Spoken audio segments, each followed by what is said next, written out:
I'm Jason Mariner, your host here at Real Republican News, and this country has been taken over by dictators. No logical country would ever elect into office a guy like Joe Biden. The man can't put together a complete sentence. He's old, frail, and his mental state is in steep decline. We've seen it happen over the past 4 or 5 years if you've been paying any attention. This guy can't think. Anyway, it does make sense if you look at it from the perspective of the dictators. The dictators went to Biden and they said, listen, you've been in politics for 47 years. We all know that you've always wanted to be president, but you can never become president because, quite frankly, you suck at your job. We'll make you a deal. We'll make you president. We'll get you elected because we can do that. We have that much power now. And he said, okay, that sounds good. Can you get me a Corvette? I like Corvettes. And they said, yeah, we'll get you 10 Corvettes, Joe. So they said, we'll get you elected to the presidency. We'll get you a bunch of Corvettes and, whatever else you want. That there was a deal made. I guarantee it. So it happened. They were the biggest influencers in this last election. That's why we had such questionable results. Big tech and the media is responsible for Joe Biden being your president right now. Joe Biden is ruling by executive fiat, but it's not really Joe Biden ruling by executive fiat. That's why when he has a stack of executive orders on his desk and reporters start asking questions on day one of him being in office, the second the first question is asked, they're ushered out of the room as if there's a fire. It's because he doesn't know what's in the executive orders. He can't think for himself.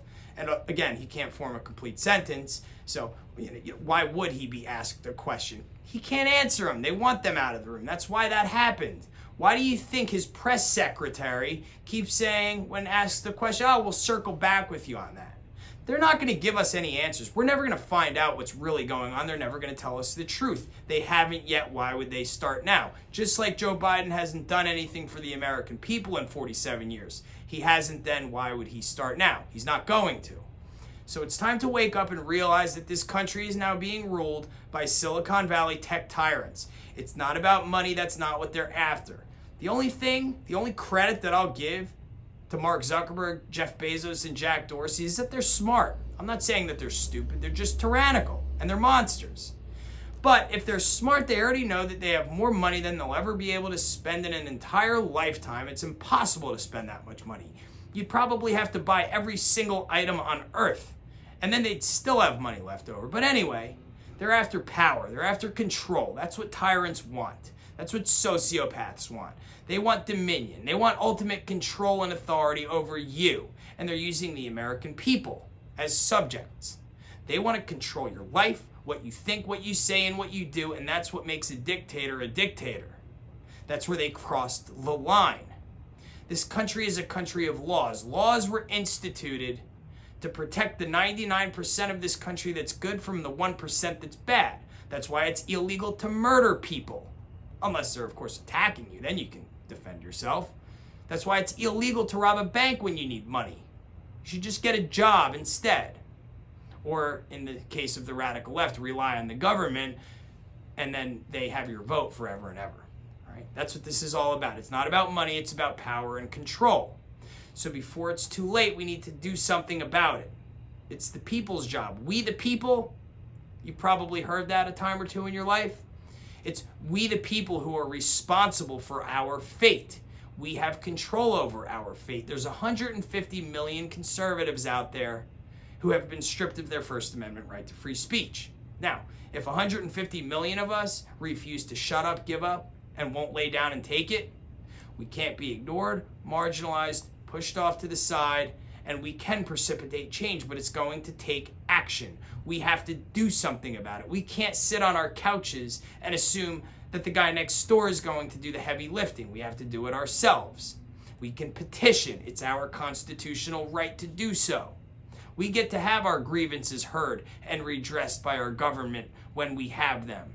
We need to insist upon change. So, you can write your own petition. You can sign ours by going to realrepublicannews.com, clicking on the menu button, hitting petition, and reading it. That petition will get you your First Amendment right to free speech back, no matter who you are, real Republican or a liberal. Doesn't matter. Free speech is free speech. It should apply to every single American, as long as no one's getting hurt. It's also aimed to get 75 million Americans some clarity on this last election. Oh, and by the way, when we get you your free speech rights back, it's going to be because we have men like Mark Zuckerberg, Jeff Bezos, and Jack Dorsey demonopolized, cut down to size, and stripped of their ability to take constitutional rights away from you. We are doing this for you and generations to come. I don't want my children growing up in a society ruled by Silicon Valley dictators. It's not going to happen on my watch. I refuse to allow it to happen and stand silently by and do nothing.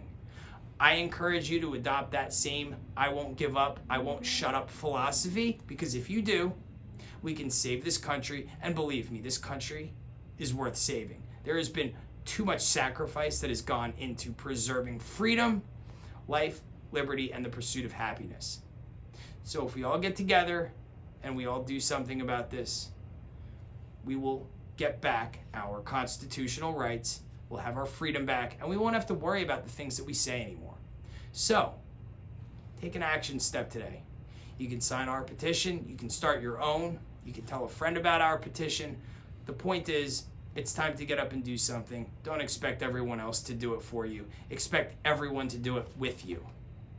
Until next time, which there will be one, no matter how censored I get, no matter how many restrictions they put on me in the digital world, and no matter how many National Guards men and women they deploy to my parking lot to stop me from spreading disinformation, which is, by the way, saying that I've been censored. That's actually a thing now. If you say you've been censored, you're guilty of spreading disinformation, and the governor of Illinois just deployed 500 troops armed with guns, with bullets in them, to our nation's capital to combat the spread of disinformation. Make no mistake about it, they are after you, and they are after your freedom. So, if that's not a motivating factor to take an action step right now, I don't know what is. So again, until next time, may God bless you, your families, those around you, and protect the Constitution of the United States of America. Be well, everyone.